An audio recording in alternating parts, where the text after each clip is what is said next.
Hello, everyone. Welcome back to the Harley Carnes podcast. We haven't done a full podcast in a while, so it'll be good to get back to something a bit longer form. If you care about where the country has gone and where it's going or can go, it may be worth just a few minutes of your time. Mighty glad you're there and that you're willing to help us reach out to more people, social media way, like, subscribe, follow, share. Send some emails. I appreciate your participation in this program. I surely do.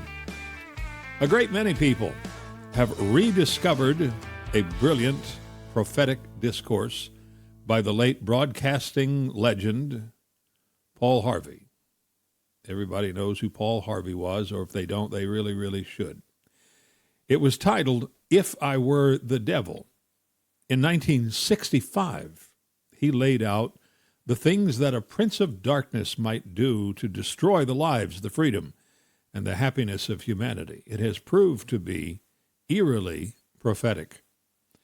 Now, I strongly encourage you to do a search on YouTube if you have not experienced that piece of radio history. It'll be sobering for you, might make you want to go get a drink. It's about 3 minutes and change long. I hope you'll focus on each moment of it. And I do have it. I'm going to play it for you in a minute. By the way, I worked a couple of floors up from Mr. Harvey in Chicago for a while. WLS Radio was one of the biggest of the big-time rock and roll stations in America, and I was lucky enough to be one of the several newscasters on it. WLS was part of the ABC family then, before the chain of mergers that saw ABC become Cap Cities and Disney and whatever it is now.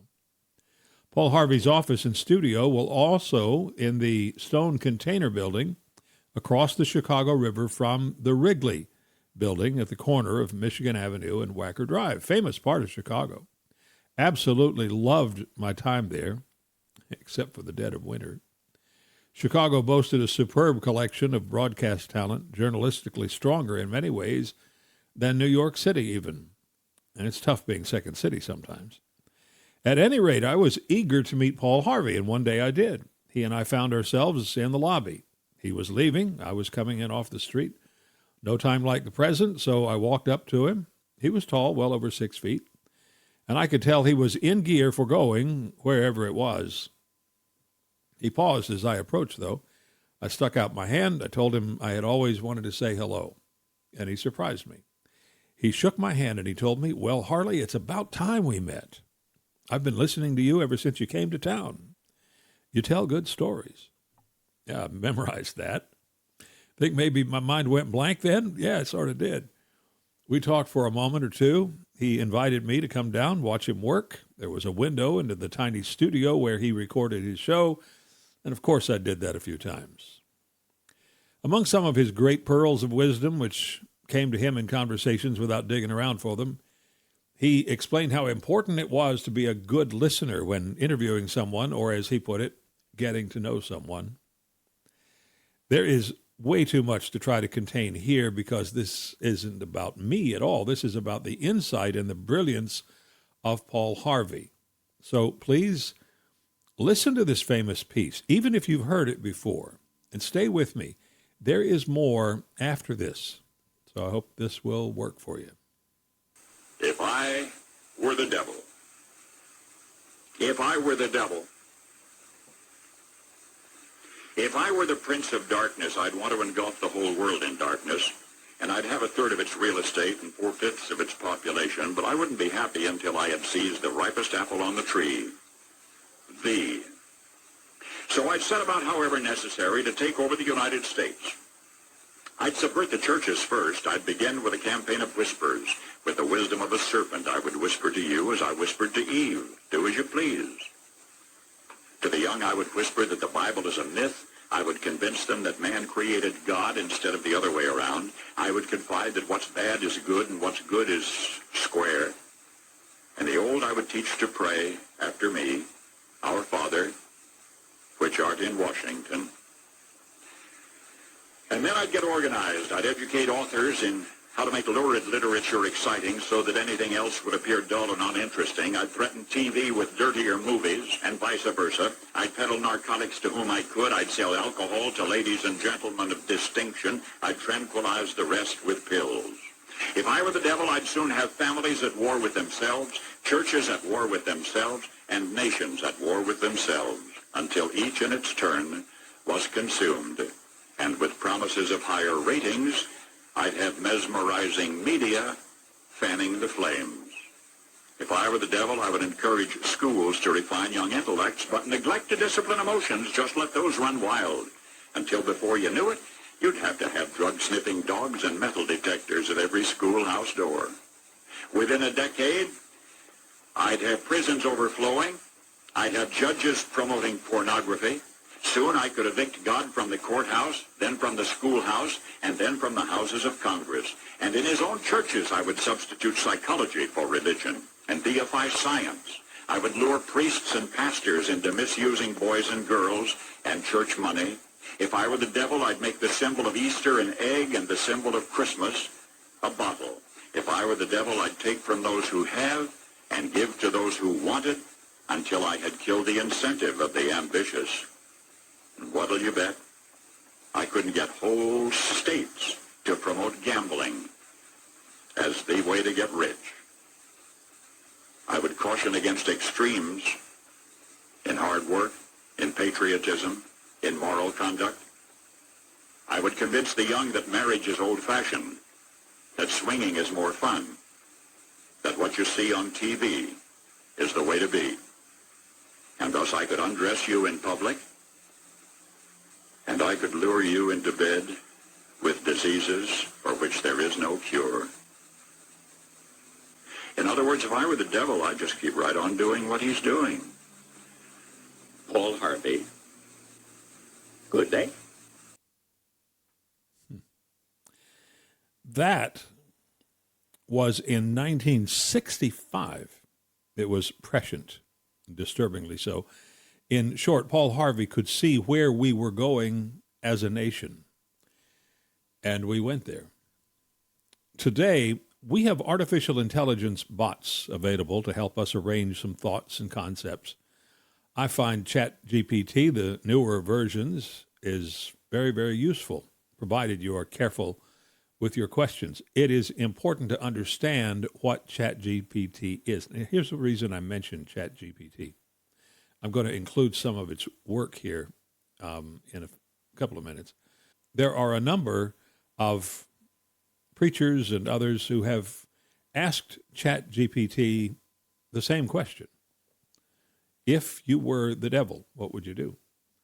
And it's been interesting to note that while it has given different answers, they're only different in style. They're not different in the information that the massive robot, the massive computer comes up with. In other words, it understands how to do it, and it's very much like Paul Harvey spoke it. In brief terms, ChatGPT and the others are what is called large language models, capable, because of the vast computer banks that contain its information, to cast about through libraries of data and philosophical thought and our own works, which all become assimilated into what is at its disposal for rumination, reorganization, and reuse. The computer doesn't care at all what you do with it, and what it contains is good or bad. It doesn't care. You can get some evil stuff out of it. Or if you access its good side, so to speak, you can get beauty and reason and power that is useful for good. It's dang near human in that way. But it has a lot more information at its disposal than you and I do. I cannot, for example, sift through years of news, speeches, research, educational tomes, philosophical thought across the centuries, and commentary, because it's not readily available for my typing fingers or my eyes to peruse. Chat can do it in nanoseconds. I say all of that to you so you'll understand that what you're about to hear is what humans have produced across time that is immediately available to those computer banks. That's a powerful question, a dangerous one in the best literary sense. The question of, if you were the devil, what would you do? It belongs more to parable than polemic, more to moral reconnaissance than provocation. Framed carefully, it is a mirror instead of a manifesto. So here's the idea. I asked ChatGPT, and this is what it said. If I were the devil, I wouldn't arrive with fire and horns. That imagery is far too honest. I would come quietly, reasonably. I would present myself as helpful. I wouldn't tell people to hate God. I'd just make him inconvenient. I would start with distraction, not destruction. I'd flood the world with noise, constant, relentless, personalized noise, not enough to make people panic, just enough to keep them from ever sitting in silence long enough to ask dangerous questions like, why am I here? What really matters? What am I becoming? I'd make boredom feel unbearable and reflection feel unnecessary. I would redefine truth, not erase it. Lies are fragile. They crack under pressure. So instead, I'd blur truth. I'd convince people that truth is personal. Facts are negotiable. Feelings outrank evidence. And certainty is arrogance. That way, no lie would ever need defending. Every disagreement would become a moral offense. I would turn identity into a battlefield, not to help people discover who they are, but to trap them there. I'd persuade them that they are nothing more than labels, part of one tribe or another. They're nothing beyond tribe and category, nothing deeper than grievances. And then I'd teach them to protect those identities at all costs, especially against conversation, curiosity, and compassion. I would poison language, because language is how humans think. I'd hollow out words like love, justice, freedom, mercy. I'd keep the words, but strip them of shared meaning. That way people could argue forever without ever understanding one another. I would make vice fashionable and virtue suspicious. I wouldn't outlaw goodness. That creates martyrs. Instead, I'd mock it. I'd portray discipline as repression, humility as weakness, patience as passivity, faith as ignorance. I'd call indulgence self-care. I would keep people angry, but exhausted. Anger is useful. Sustained outrage is paralyzing. So I'd make sure everyone is furious about something every day, but too tired to actually fix anything. Outrage without action, passion without purpose. And finally, I would separate people, not dramatically, quietly. I'd separate neighbors from neighbors, parents from children, brothers from brothers. I'd convince them they have nothing in common except enemies, because isolated people are easy to manage, lonely people are easy to manipulate, and divided people never notice who benefits. The twist, and this matters, if I were the devil, I wouldn't need to invent evil. I'd just encourage humans to abandon wisdom for cleverness, meaning for comfort, responsibility for resentment. Darkness doesn't need to win. It only needs the light to look away.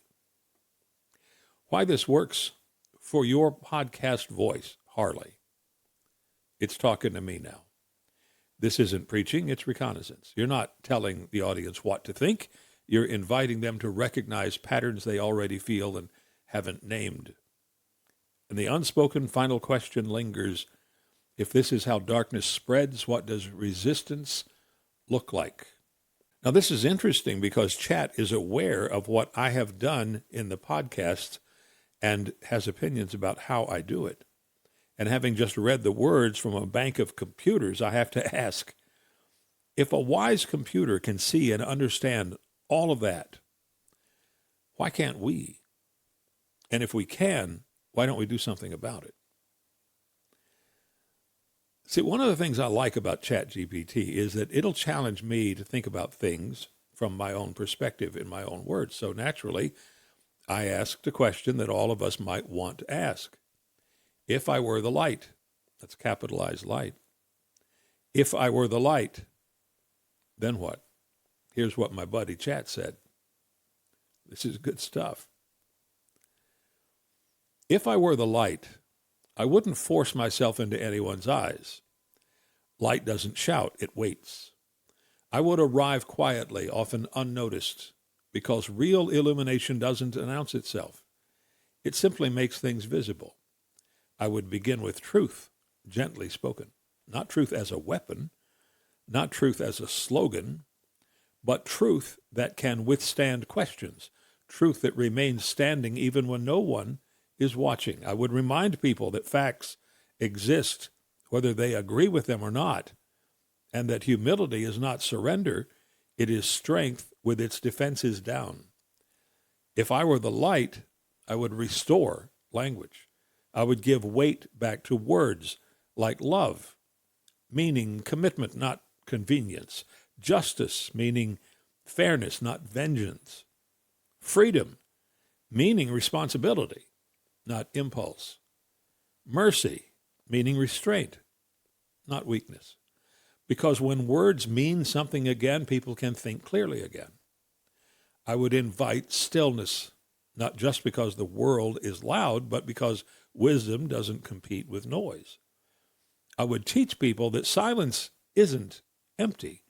It's where conscience speaks, where perspective returns, where courage is born. If I were the light, I would reconnect people to each other, not by erasing differences, but by reminding them of something older and deeper than disagreement, their shared humanity. I would help them remember that neighbors are not enemies, disagreement is not betrayal, listening is not endorsement, and that curiosity is far more powerful than contempt. I would make virtue visible again, not glamorous, not viral, but steady. I would show that discipline builds freedom, patience builds endurance, humility builds trust, and forgiveness breaks cycles that power never can. If I were the light, I would tell people the truth about hope. Hope is not optimism. Hope is not denial. Hope is the decision to act rightly even when the outcome is uncertain. And I would remind them again and again that darkness does not need to be defeated everywhere, only displaced wherever you stand. Because light doesn't conquer the whole world at once. It starts small, a candle, a conversation, a refusal to lie, a choice to see one another clearly. If I were the light, I wouldn't ask people to be perfect. I'd only ask them not to look away. Now, that's powerful stuff. It is not, as Paul Harvey's was, a warning viewing of America's crystal ball. It's a good beginning for what humans of good intent who have an intact moral compass might do to chase the darkness back into the corners where it belongs. I would add a couple of things that Chat does not include or even approach. We should make a list of the things that Paul Harvey predicted that have happened and set out to make those things right. We need some reversal here.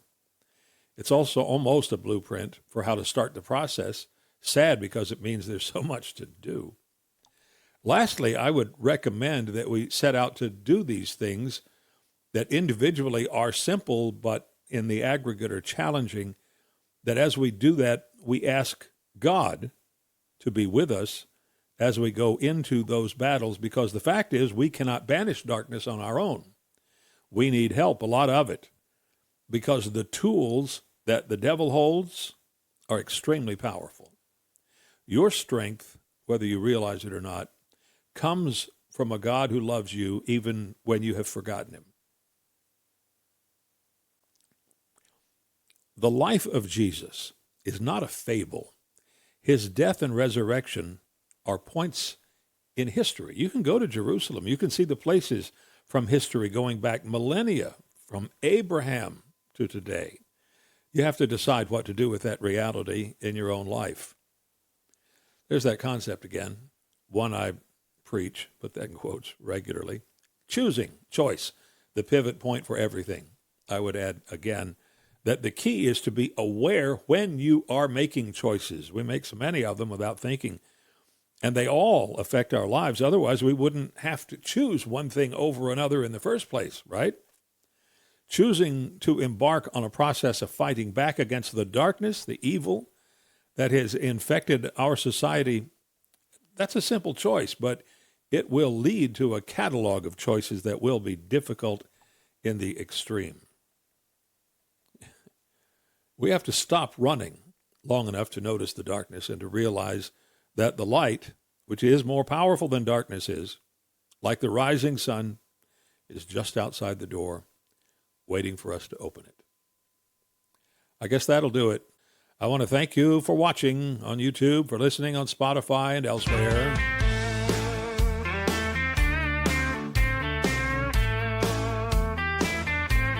Please help us to spread the word. I'm going to say that again because I need to turn the volume down. Please help us to spread the word. Liking, following, subscribing, sharing, sending the episode or an email to your friend and followers. It all helps. Hope you have an outstanding day. I'm Harley Carnes, and thank you.